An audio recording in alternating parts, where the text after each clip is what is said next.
नमस्ते दोस्तों, अक्सर युवा सोचता है कि बिना कुछ किए ही उसे वह सब कुछ मिल जाए जो वह चाहता है। इस पर लगातार बहस हो रही है कि भाग्य बड़ा है या कर्म।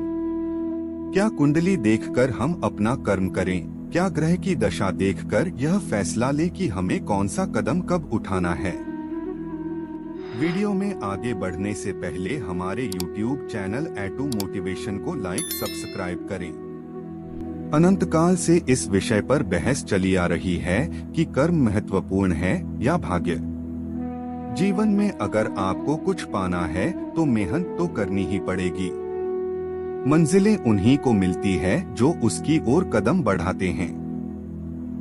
महाभारत में जब अर्जुन ने कुरुक्षेत्र में युद्ध में अपने स्वजनों को अपने सामने खड़ा पाया तो उसका शरीर निस्तेज हो गया, हाथों से धनुष छूट गया, प्राणहीन मनुष्य के समान वह धरती पर गिर गया।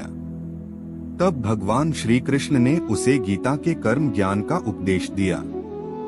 भगवान कृष्ण ने अर्जुन को कहा कि राज्य तुम्हारे भाग्य में है या नहीं यह तो बाद में, पहले तुम्हें युद्ध तो लड़ना पड़ेगा, तुम्हें अपना कर्म तो करना पड़ेगा, अर्थात स्वजनों के खिलाफ युद्ध तो लड़ना पड़ेगा।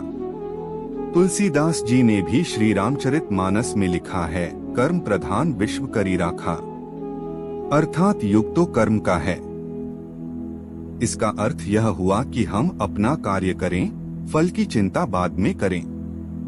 किसान जब खेत में बीज बोता है तो उसे यह नहीं पता होता कि बारिश होगी या नहीं, जमीन में से बीज से अंकुर फूटेगा या नहीं, अगर पौधे आ भी गए तो उस पर फल आएंगे या नहीं।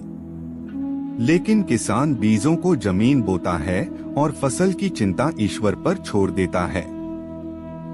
भाग्य का समर्थन करने वाले कहते हैं कि हमें जो सुख, संपत्ति, वैभव प्राप्त होता है वह भाग्य से होता है।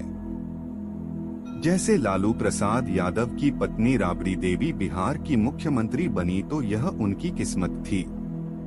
डॉक्टर मनमोहन सिंह भारत के प्रधानमंत्री बने तो उनकी कुंडली में राजयोग था। अगर किसी अभिनेता का बेटा अभिनेता बनता है तो यह उसका भाग्य रहता है कि वह अभिनेता के यहाँ पैदा हुआ।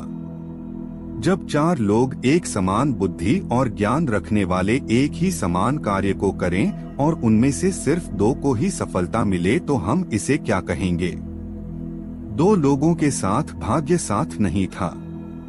ऐसा एक उदाहरण हम यह दे सकते हैं, दो व्यक्ति एक साथ लॉटरी का टिकट खरीदते हैं पर लगती लॉटरी एक ही व्यक्ति की है।